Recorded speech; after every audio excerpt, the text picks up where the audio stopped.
The lawyer said, "And to my grandson, I leave my grandfather clock." My brother looked at me and grinned.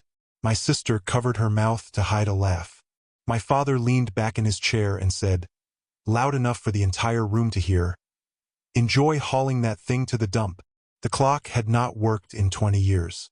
It was 6 feet tall, made of dark walnut, and it had been standing in my grandfather's hallway since before I was born. The pendulum had stopped swinging sometime around 2004, and nobody had ever bothered to fix it. It was furniture. It was decoration. It was, according to every person in that room except me, absolutely worthless. I nodded at the lawyer. I signed the papers. I did not look at my family. 2 weeks later, I rented a cargo van, drove 40 minutes to my grandfather's house, and carried that clock out by myself. Took me an hour to get it through my apartment door. It stood in my hallway like a tall, silent stranger, taking up space and saying nothing. 5 weeks after that, on a Thursday night in October, I decided to fix it. Not because I thought it was worth anything. Because my grandfather had taught me that broken things deserve a second chance. I opened the back panel, pulled out the mechanism, and found a wooden block jammed behind it on purpose. Behind that block was a drawer I had never seen, built into the base of the clock, hidden for decades. And inside that drawer was everything my family had spent 40 years trying to make sure I would never find. I should have seen it coming. Every sign was there. 35 years of them, lined up like dominoes, and I was too busy trying to earn their love to notice they were falling. My name is Thomas Wilder. At 35, I was a structural engineer at one of the top firms in Chicago. I designed buildings that could withstand earthquakes, hurricanes, 200-mile-per-hour winds. I understood load-bearing walls and stress distribution and how to make something stand when everything around it was trying to bring it down. The irony is not lost on me. I spent my career holding up structures, and I could not hold up my own place in my family. I grew up in Evanston, Illinois, a nice house on a tree-lined street. For bedrooms, a 2-car garage, a backyard with a swing set that my father put up for my brother and never replaced when it rusted because by then I was the only one still using it. My older brother, Kyle, was 3 years ahead of me and 1,000 miles above me in the family hierarchy. He played lacrosse, dated cheerleaders, got into Northwestern on a partial scholarship, and went into commercial real estate. Kyle was the kind of son my father understood. Loud, confident, athletic, visible. When Kyle walked into a room, my father's posture changed. He sat up straighter. He smiled wider. He became the version of himself that he wanted the world to see. My younger sister, Paige, was the princess. Born 5 years after me, she arrived at exactly the right moment to become the baby of the family in perpetuity. Paige was artistic, emotional, and strategically helpless. She had a gift for needing things at the exact moment when saying no would make you feel like a monster. She studied art history at a private college that cost $62,000 a year, funded entirely by my parents, and then started a small gallery in Wicker Park that my father bankrolled with $120,000 he called an investment but never expected to see again. And then there was me, Tom, the middle child, the quiet one, the one who got good grades that nobody mentioned, who built model bridges in the garage that nobody admired, who applied to engineering school on his own and paid for it with scholarships and loans because my parents said they had already committed their resources to Kyle's education and Paige's future. "You understand, Tom," my mother said. "You have always been the self-sufficient one." Self-sufficient. That was their word for invisible. The pattern was established before I was old enough to recognize it. I remember a Saturday morning when I was 6 years old. My father was in the driveway teaching Kyle to ride a bicycle. I watched from the porch for 20 minutes, waiting for my turn. When Kyle finally mastered it and rode down the sidewalk without wobbling, my father turned around and saw me sitting there. He looked surprised, like he had forgotten I existed. "Oh, Tom, you want to try?" But by then my mother was calling from inside that lunch was ready, and my father said, "Next time, buddy." He said that a lot. Next time. It became a kind of family motto, except it only applied to me. There was always a next time for Thomas. And next time never came. My grandfather was the exception. Grandpa Richard was my mother's father, a retired electrician who had spent 47 years running his own small contracting business on the south side of Chicago. He was not a wealthy man by any visible measure. He lived in a modest two-bedroom bungalow in Bridgeport, drove a 15-year-old Ford pickup, and wore the same rotation of flannel shirts that he had owned since the 1980s. My father referred to him as your mother's old man, with a tone that made the phrase sound like a diagnosis rather than a description. My mother loved her father but kept him at a comfortable distance, like a piece of furniture from a previous life that no longer matched the decor. But Grandpa Richard and I had something that nobody else in the family understood. We fixed things together. Starting when I was about 9 years old, I would spend every other Saturday at his house, and we would repair whatever needed repairing. A leaking faucet, a short-circuiting outlet, a neighbor's broken radio. He taught me how to read wiring diagrams, how to solder connections, how to diagnose a problem by listening to the sounds a machine made. He had a workshop in his garage, neat and organized, every tool hanging on its pegboard in a specific spot, every drawer labeled in his precise handwriting. The grandfather clock stood in his hallway, just past the front door, and every time I arrived, I would look at it. It had not ticked in years, but it was beautiful. Dark walnut with brass fittings and a face that showed the phases of the moon. "When are you going to fix the clock, Grandpa?" I asked him once when I was maybe 12. He looked at it for a long moment and then looked at me with an expression I did not understand at the time. Serious but not sad. Deliberate. "That clock does not need fixing yet, Tom. It is waiting for the right person." "Who?" "Someone patient enough to look behind what is broken and find what is hidden." I thought he was being philosophical. Grandpa Richard talked like that sometimes, in sentences that sounded like they meant more than they said. I filed it away and forgot about it. Through high school and college, I kept visiting him. Even when Kyle stopped going to family gatherings because he was too busy with his fraternity, even when Paige stopped calling because she was absorbed in her social life, I drove to Bridgeport every other Saturday. We worked on projects together. We talked about engineering, about buildings, about how things are designed to carry weight. He was fascinated by my studies. He would ask me to explain cantilever bridges and I-beam load calculations, and he would listen with an intensity that made me feel like what I was saying actually mattered. Nobody else in my family had ever listened to me like that. In my junior year of high school, I was accepted into an advanced engineering program at Northwestern's Summer Academy. It was competitive. 800 applicants, 40 spots. When I told my parents at dinner, my father said, "That is nice, Tom. Kyle, tell us about the lacrosse tournament." I sat at that table and watched my father spend 20 minutes asking Kyle about a lacrosse tournament in Naperville, while my acceptance into one of the best pre-engineering programs in the Midwest sat between us like a ghost. My mother said she would try to make it to the program's showcase event at the end of the summer. She did not make it. She was at Paige's ballet recital. Grandpa Richard came. He sat in the second row of the Northwestern auditorium in his flannel shirt and work boots, surrounded by parents in blazers and pressed khakis, and he clapped louder than anyone when my team's bridge model held 412 pounds without collapsing. In college, the distance widened. I was at the University of Illinois, 3 hours away, and my parents visited once in 4 years. Once. They came for Parents' Weekend in my freshman year, stayed for lunch, and drove back because Kyle had a dinner party they did not want to miss. Meanwhile, they drove to Kyle's apartment in Evanston every other weekend to see him and Jessica. They flew to visit Paige at her private college in Vermont twice a year. When I graduated summa cum laude, my parents came to the ceremony and left during the reception to drive to Kyle's lake house for the weekend. They said they were proud. They said it quickly and moved on. Grandpa Richard drove 3 hours from Chicago in his old Ford, sat through the entire ceremony, and afterward took me to dinner at a steakhouse he could barely afford. He ordered a bottle of wine and raised his glass and said, "To the man who builds things that last. They do not know what they have, Tom. But I do." Over the next decade, I built my career. Senior structural engineer by 29. Led on 3 major commercial projects by 31. Published in 2 industry journals by 33. I earned well, saved well, and lived modestly.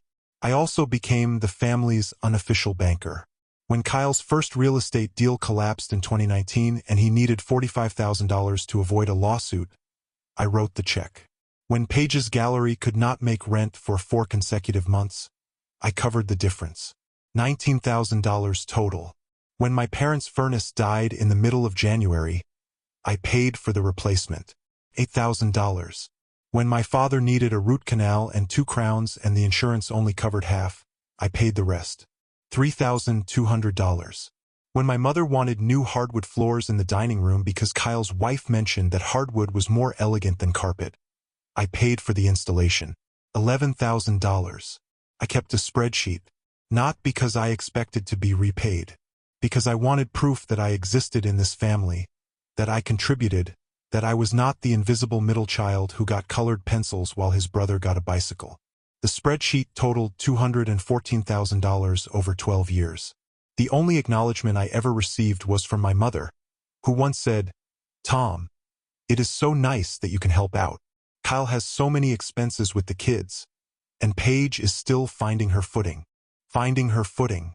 Paige was 30 years old with a gallery that had never turned a profit in 5 years. I was the structural engineer holding up the entire family, and my mother described my contributions as nice. Holidays were the worst. Every Thanksgiving, every Christmas, every birthday, I drove to my parents' house with gifts and food and wine, and every time, I felt the temperature drop when I walked in. Not literally, emotionally. Kyle and his wife, Jessica, would be in the living room with their 2 kids, and my father would be on the floor playing with them, animated and present in a way he had never been with me. Paige would be in the kitchen with my mother, gossiping about people I did not know, laughing at jokes that stopped when I entered the room. I would stand in the doorway with my coat still on, holding a bottle of Pinot Noir or a pie from the bakery, and wait for someone to notice me. Sometimes they did. Sometimes my mother would say, "Oh, Tom, put that in the kitchen." No hello, no hug, just a directive. Sometimes my father would nod from the floor without getting up. Sometimes Kyle would say, "Hey, bro," without looking away from his phone. And sometimes nobody said anything at all. I would hang up my coat, find a corner of the couch, and sit there for the next 3 hours, participating in conversations that nobody invited me into, laughing at stories I was not part of, eating food at a table where the seating arrangement made it clear I was an afterthought. Christmas 2023 was the breaking point.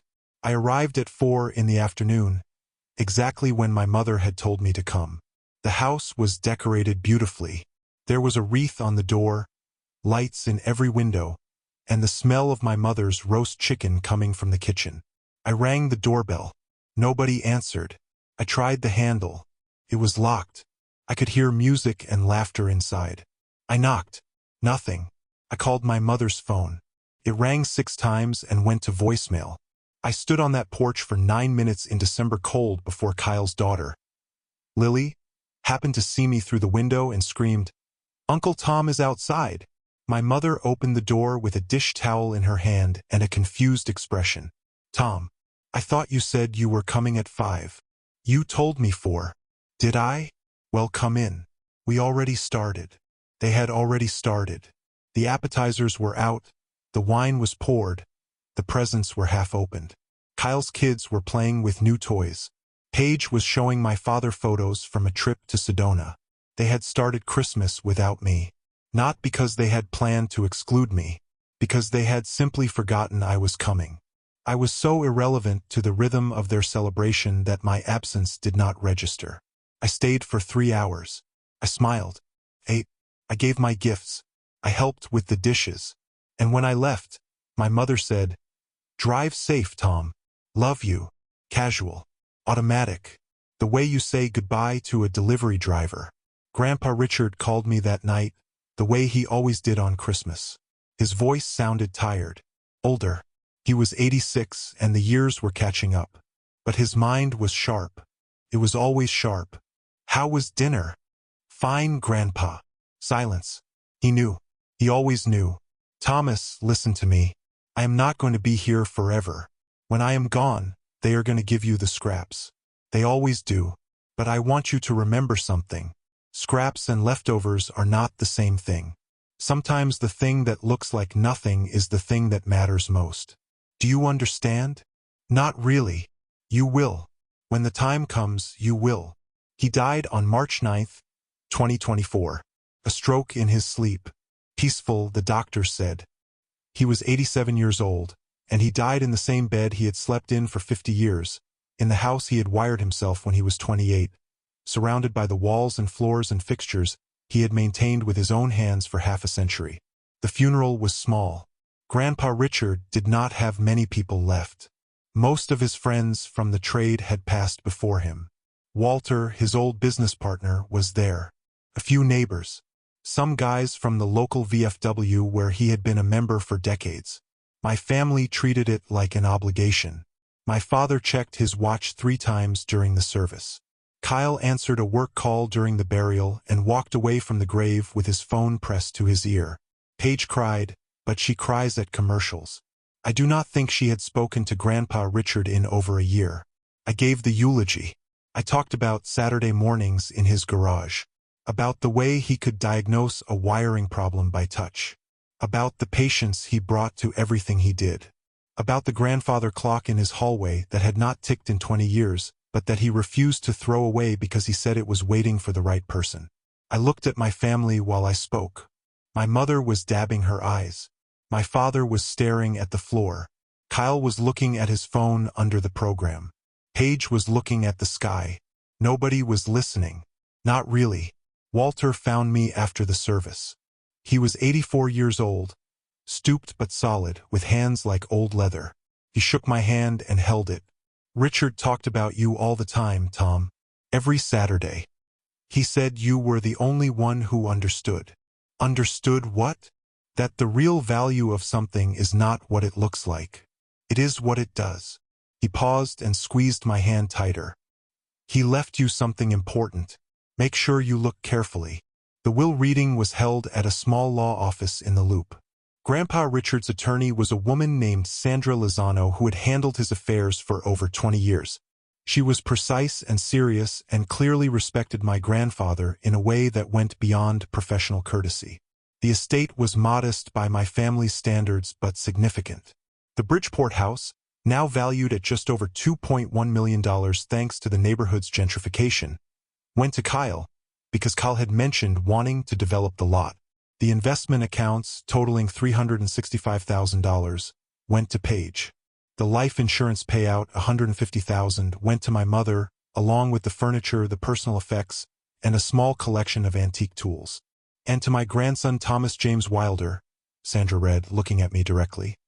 I leave my grandfather clock and all that it contains, with the instruction that he repair it himself as I taught him, and with the confidence that he will know what to do with what he finds.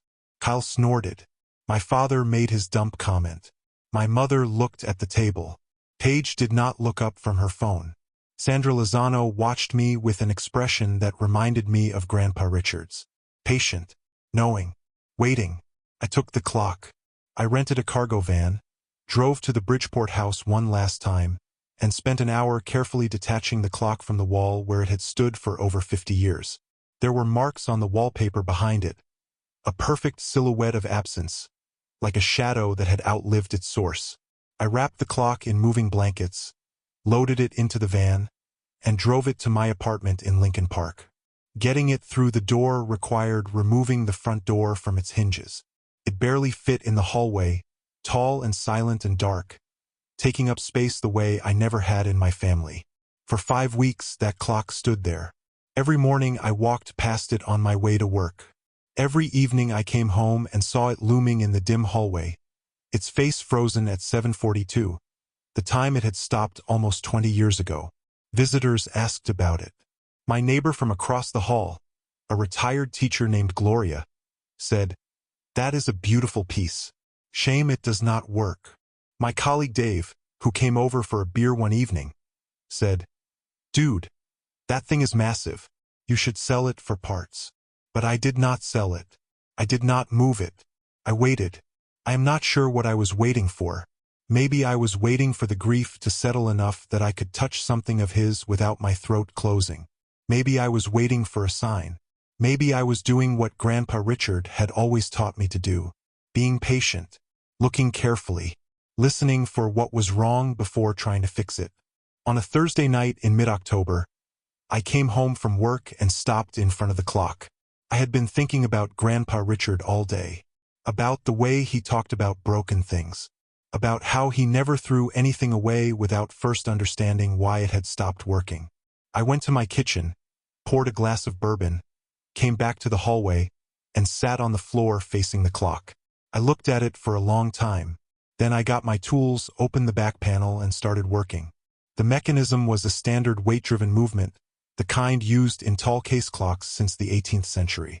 I had studied enough mechanical systems to understand the basics. The weights were in place. The chains were intact. The escapement looked undamaged. But when I tried to move the pendulum, it would not swing. Something was blocking it. I reached inside and felt around the movement housing. My fingers touched something that should not have been there. A small block of wood, about the size of a deck of cards, wedged tightly behind the mechanism. It was not part of the clock. It had been placed there deliberately. My heart rate went up. I carefully extracted the wooden block.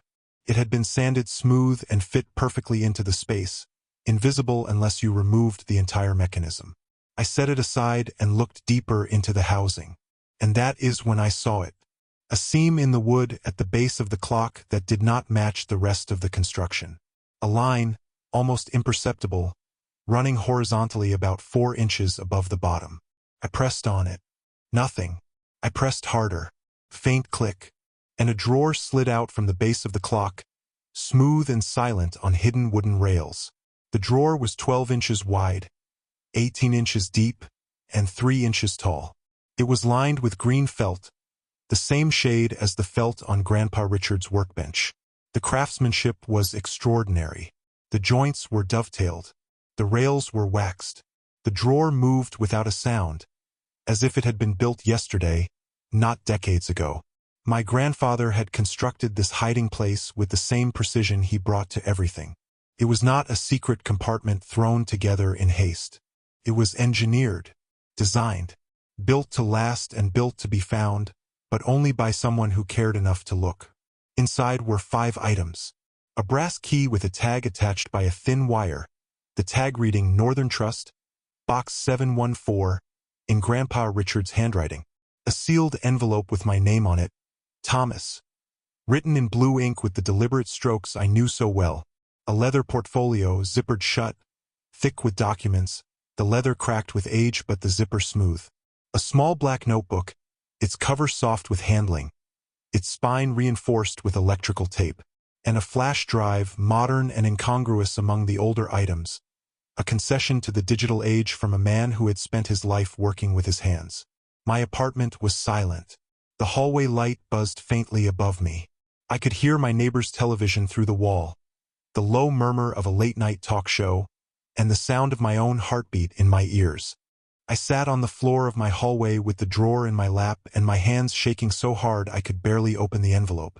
The letter was 9 pages long, written in blue ink, in Grandpa Richard's careful, angled script.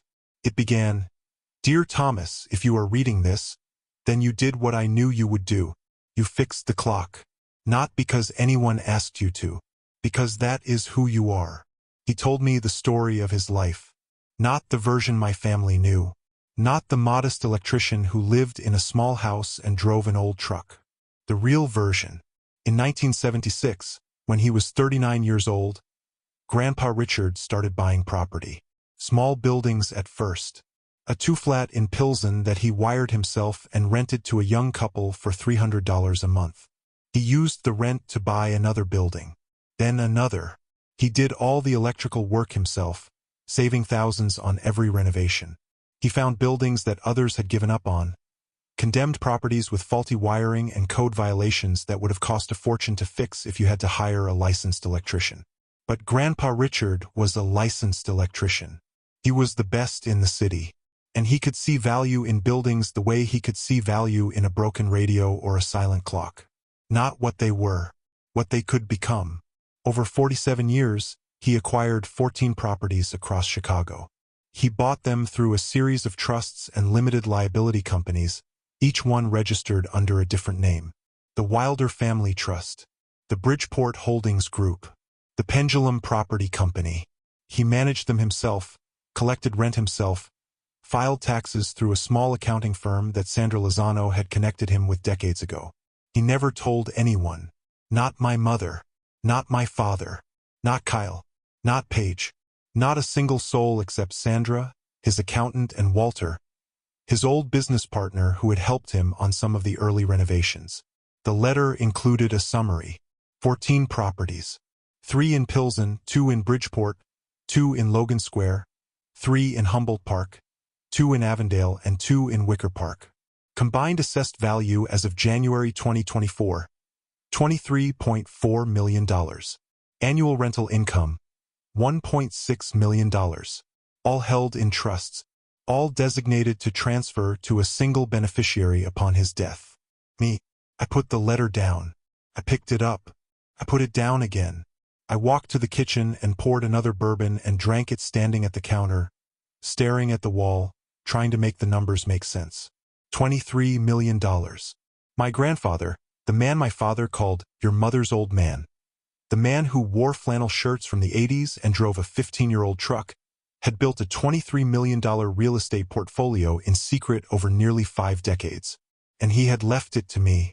Not to Kyle, the real estate developer who would have flipped every building for a quick profit. Not to Paige, who would have sold everything to fund her gallery. Not to my mother, who would have told my father, who would have consumed it all within a decade. To me, the one who fixes things. I called in sick to work the next day. The first sick day I had taken in 3 years. I sat at my kitchen table with the notebook open in front of me and went through it page by page. 47 years of meticulous records. Every purchase noted with the date, address, price, and condition of the building. Every renovation documented with materials, costs, and time spent. Every tenant recorded with their name, move-in date, and monthly rent.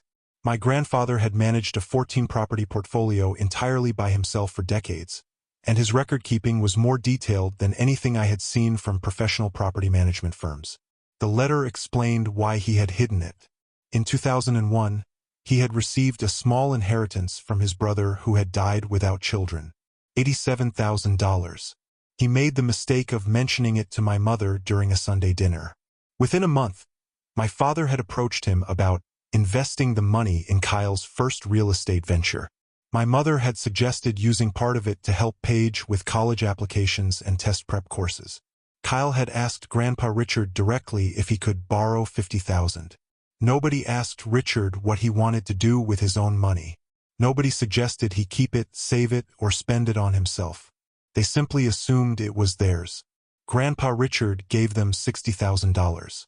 He watched it disappear into Kyle's failed investment, Paige's tutoring bills, and my parents' kitchen renovation. Not a single dollar came back. Not a single thank you was offered. And from that day forward, Richard decided that nobody in the family would ever know about the properties. He simplified his visible life. He kept the old truck. He wore the same clothes. He let them believe he was a retired electrician living on Social Security and a small pension. He became invisible on purpose, because he had learned the same lesson I would learn decades later. In this family, the only way to protect something valuable was to make sure nobody knew it existed. But the letter contained something else. Something that turned the grief and the shock into a cold, focused anger that I had never felt before. Among the documents in the leather portfolio, Grandpa Richard had included a set of bank statements and a notarized affidavit from Sandra Lozano. In 2017, my father had approached a mortgage broker about a reverse mortgage on Grandpa Richard's Bridgeport house. The application required the homeowner's signature. My grandfather's signature appeared on the documents, but it was not his signature.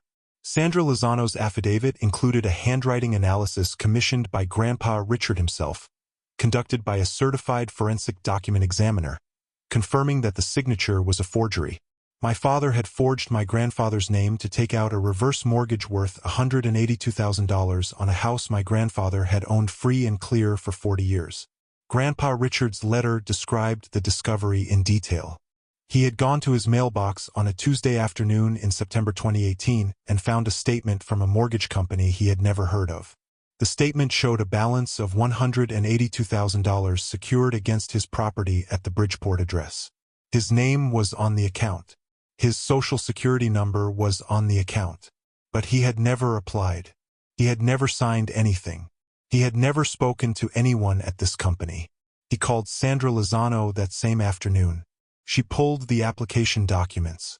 The signature was close but not exact. The R in Richard was too rounded. The W in Wilder leaned the wrong way. Small differences that a bank clerk would never notice but that a man who had signed his own name for 80 years recognized immediately.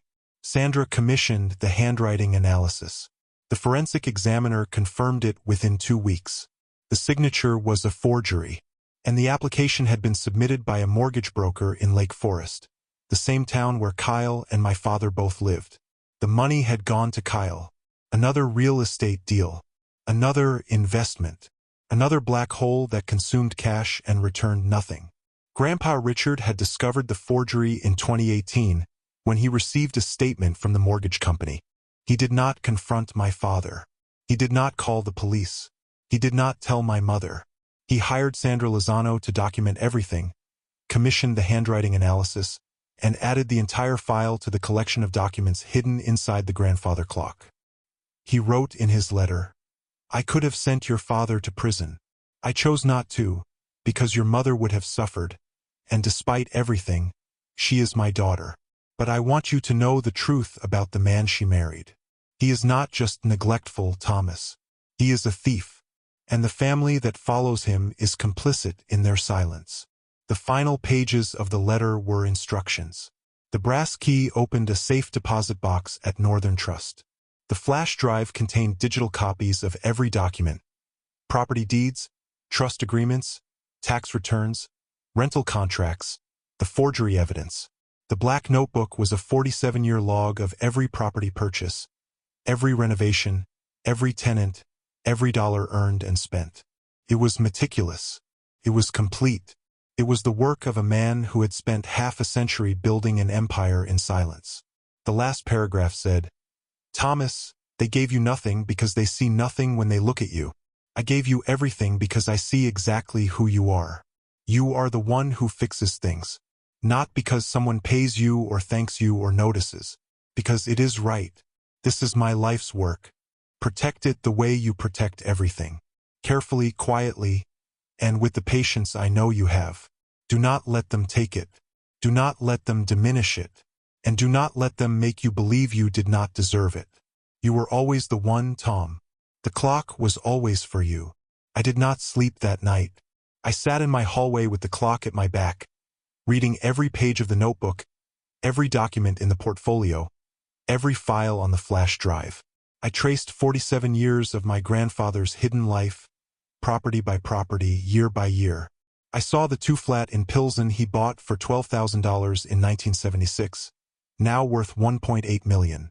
I saw the 3-unit in Logan Square he picked up in 1984 for $30,000, now worth $2.3 million. I saw the Wicker Park buildings he acquired in the early 90s, before the neighborhood exploded, properties that were now worth over $4 million each. Every purchase was strategic. Every renovation was documented. Every trust was clean, legal, and ironclad. My grandfather had done in real estate exactly what he did in his garage. He found broken things. He saw their potential. He fixed them, and he made them last. Sandra Lozano confirmed everything when I called her Monday morning. She was expecting my call. "Your grandfather told me you would find the drawer within 2 months. Took you 7 weeks. He knew you well." She walked me through the trust structure, the property management transition, and the legal steps required to assume full control. It was complex but clean. Grandpa Richard had spent decades making sure every detail was in order. He had anticipated challenges, questions, potential disputes. He had built this the way he built everything, to last. "He also wanted me to discuss the forgery file with you," Sandra said carefully. "Your grandfather left the decision to you. You can pursue criminal charges against your father. The evidence is conclusive, or you can hold it in reserve. Either way, the documentation exists. I told her I needed time to think. The family found out 6 weeks later. I do not know how. My best guess is that Kyle, in his capacity as the new owner of the Bridgeport house, had a conversation with a neighbor who mentioned that Richard's property manager had come by recently to discuss one of the nearby buildings Richard owned. Kyle would have been confused. He would have asked questions. He would have called my mother, who would have called Sandra Lozano, who would have said nothing, which would have told them everything. Kyle's call came on a Saturday morning. No greeting. No small talk. No, how are you? Just the raw, undisguised entitlement I had been listening to my entire life. Thomas. What the hell is going on with Grandpa's properties? Which properties? Do not play dumb. The neighbor on 31st Street told me Grandpa owned half the block. 3 buildings. Maybe more. Is that true? You should contact Sandra Lozano with any questions about the estate. I am contacting you. You are my brother. I have a right to know. No, Kyle. You do not. How many properties are there? How much are they worth? I am not going to discuss this with you. Why not? Because you are trying to hide it? Just like he hid it? Is this why you were always over there every Saturday? Buttering him up? Playing the good grandson while the rest of us had actual lives? I almost laughed. Kyle, who had not visited Grandpa Richard in over 2 years before he died, was accusing me of manipulation. Kyle, who had never set foot in the Bridgeport garage, never soldered a wire, never spent a single Saturday afternoon learning how things work, was suggesting that my relationship with our grandfather was some kind of long con. Kyle, the last time you saw Grandpa Richard was Thanksgiving 2021. You stayed for 40 minutes, checked your phone 11 times, and left before dessert. You did not visit him once in the last 2 years of his life. You did not know his favorite restaurant. You did not know his business partner's name. You did not know he volunteered at the VFW every Tuesday. And now you want to tell me about family and rights. That is not the point. That is exactly the point. The properties are in trusts that Grandpa established decades ago. They are not part of the probate estate. They are not subject to the will. They transfer automatically to the designated beneficiary. And let me guess, that is you. Yes. The silence on the line lasted 8 seconds. Then Kyle said something I will never forget. He always liked you more. That weird old man sitting in his garage, filling your head with nonsense about fixing things. He turned you against us. Nobody turned me against you, Kyle. You did that yourselves. He hung up. The avalanche came fast after that. My mother called in tears, begging me to do the right thing and share the properties with the family. My father called once, not to plead but to demand. Those properties belong to the family, he said in a voice that expected compliance. I let him finish and then said, speaking of property, I have a forensic handwriting analysis of the reverse mortgage application you filed on Grandpa's house in 2017, the one with his forged signature. Would you like to discuss that? He did not call again. Paige sent me a long text message that swung between guilt-tripping and threats. She said I was being selfish. She said Grandpa would have wanted the assets shared. She said she was struggling financially and needed help and that families should support each other. I read it twice and then typed a response I had been composing in my head for 35 years. Paige, in the last 12 years, I have given this family $214,000. I have paid for Kyle's lawsuits, your rent shortfalls, Dad's dental work, Mom's floors, and a furnace that kept all of you warm while I drove home to an apartment where nobody called to ask if I had arrived safely. I have shown up to every holiday, every birthday, every family event, and been treated like an unwelcome guest in my own family. I have been forgotten, overlooked, excluded, and taken for granted. And now, for the first time in my life, someone saw me. Someone valued me. Someone left me something that was not the leftovers, not the scraps, not the folding chair at the table. I am keeping it, not because I am selfish, because I am done being the person you only remember when you need something. She did not respond. My mother showed up at my apartment building 2 weeks later. She was standing in the lobby when I came home from work, wearing a coat I recognized from Christmas and carrying a Tupperware container of what I assumed was her roast chicken. The sight of her standing there, small and uncertain, with food she had cooked for me, almost broke my resolve. Almost. "Thomas, can we talk?" I let her up. I made her tea. She sat at my kitchen table, the same table where I had spent a full day reading Grandpa Richard's notebook, and she looked around my apartment as if seeing it for the first time. Maybe she was. I could not remember the last time she had visited. "Your father made a mistake with the mortgage," she said. "He was trying to help Kyle. He did not mean to hurt anyone. He forged Grandpa's signature, Mom. That is not a mistake. That is a felony. He was desperate. Kyle's deal was falling apart and your father panicked. And neither of you told Grandpa. Neither of you apologized. Neither of you paid it back." She stared at her tea. The steam curled upward between us. "I did not know about the properties, Tom. I did not know my father had all of that. I know you did not, because he did not trust you. He watched this family take his money in 2001 and spend it without asking. He watched Dad forge his signature. He watched you forget to set a chair for me at Christmas. And he decided that the only way to protect what he had built was to hide it from the people who would destroy it. That is not fair. You are the second person in this family to say that to me, and you are both wrong. Fair is exactly what this is. For the first time in 35 years, something in this family is actually fair." She left the Tupperware on the counter. I ate the chicken for dinner. It was good. It was always good. My mother was an excellent cook and an absent parent, and I had spent my whole life confusing the warmth of her kitchen with the warmth of her love. Kyle hired an attorney. The attorney sent a letter to Sandra Lozano claiming that the trusts were established under undue influence, and that Grandpa Richard's cognitive capacity was compromised in his final years. Sandra responded with a 200-page filing that included medical records, cognitive assessments, sworn statements from Richard's physician and 3 neighbors, and a timeline of the trust formations dating back to 1976, when Richard was 39 years old and sharp enough to build a property empire from nothing. She also included a notice regarding the anti-contest provision in the trusts, which stated that any beneficiary of the probate estate who challenged the trust structure would forfeit their probate inheritance. Kyle's attorney withdrew the claim within 10 days. The Bridgeport house, the investment accounts, the life insurance, all of it would have been at risk. Kyle could not afford to gamble $2.1 million on a lawsuit he would almost certainly lose. For 2 months, I heard nothing from my family. The silence was strange.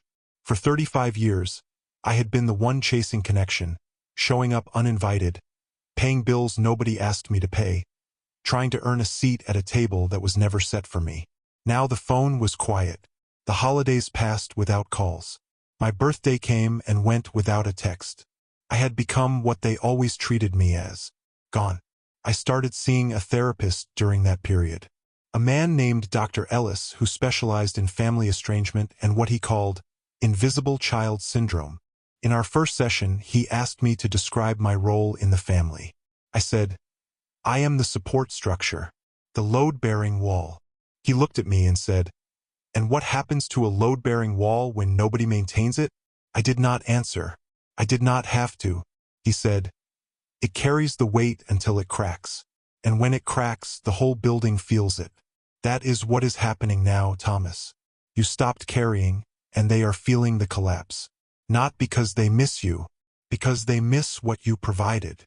That distinction between missing a person and missing what that person provides changed everything for me. My family did not want me back. They wanted my money back, my labor back, my compliance back. The Thomas who smiled at the folding chair and paid for the furnace and never asked why Kyle got the bicycle. That Thomas was useful. That Thomas was manageable. That Thomas was gone. I spent those months working with Sandra and a property management team to transition the portfolio. I visited every building, all 14 of them. I walked through apartments that my grandfather had wired himself, touched walls he had plastered, opened doors he had hung. In the Pilsen 2 flat, the original tenants were still there. An elderly couple named Mr. and Mrs. Dominguez who had moved in 1977 and had paid rent to Grandpa Richard every month for 47 years. Mrs. Dominguez cried when I told her who I was. She said, "Richard always talked about you. He said you were the one who would take care of things when he was gone. He said you had his hands. I kept their rent the same. I kept every existing tenant's rent the same. That is what Grandpa Richard would have done. I also visited Northern Trust and opened the safe deposit box. Inside was one final item that Sandra had not mentioned. A small wooden box, handmade with a hinged lid. Inside the box was a pocket watch. Not expensive. Not antique. A simple, functional pocket watch with a brass case and a white face. On the back, engraved in tiny letters, "Time reveals what patience builds. For Thomas, from Richard." I keep the pocket watch in my desk drawer at work, next to a photo of me and Grandpa Richard in his garage, me at 14 holding a soldering iron, him standing behind me with his hand on my shoulder, both of us smiling. The clock stands in my living room now. I moved it from the hallway after I repaired the mechanism. It works perfectly. The pendulum swings. The chimes ring on the hour. The moon phase dial tracks the lunar cycle with the precision of a man who understood that time is not just something you measure. It is something you use. My family still has what Grandpa Richard gave them. The house, the accounts, the insurance, the furniture. They have more than most people will ever have. And it is not enough for them because they know that somewhere in Lincoln Park, in a quiet apartment on a tree-lined street, the middle child they forgot to set a chair for is sitting in a room with a clock that ticks and a portfolio worth $23 million, and they cannot touch any of it. I do not hate them. I thought I would, but I do not. I feel something quieter than hate, something heavier. I feel the weight of 35 years of effort spent trying to be seen by people who were never looking. I feel the grief of a childhood measured in next times that never came. And I feel a gratitude so deep it borders on pain. For a man in a flannel shirt who sat in a garage on Saturday mornings and saw in me exactly what my parents refused to see. Grandpa Richard used to say that the best repairs are the ones you cannot see. The wiring hidden behind walls. The joints reinforced beneath floors. The strength built into the structure where nobody thinks to look. He built his empire that way, invisibly, patiently, in the spaces between what people expected and what was actually there. He fixed the clock for me, not the mechanism. That was easy. A wooden block, a hidden drawer, a lifetime of documents. The real fix was deeper than that. He fixed the part of me that believed I was worth less than a folding chair and a paper plate. He fixed the part of me that thought invisible meant unimportant. He fixed the part of me that would have kept paying and showing up and smiling through the exclusion until there was nothing left. He stopped the clock on purpose. He jammed it with a wooden block and waited 20 years for the one person in his family who would care enough to open the back panel and find out why. Not Kyle, who would have thrown it away or sold it to an antique dealer without a second thought. Not Paige, who would have put it in her gallery with a price tag and a pretentious description about temporal suspension. Not my mother, who would have told my father, who would have forged another signature and taken everything.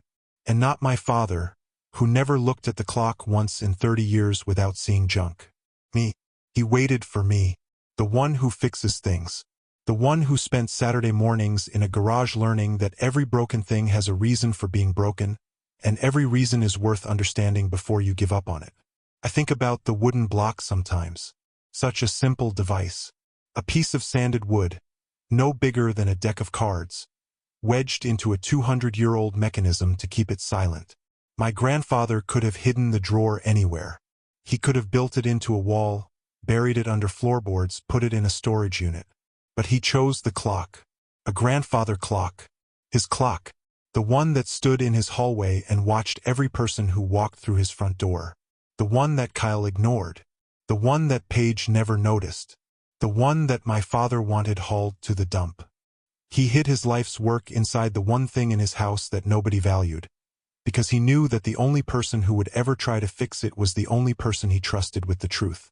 Some things have to stop before they can start again. Clocks, families, and sometimes the person you were before you found out who you really are. The clock in my living room reads 8:17.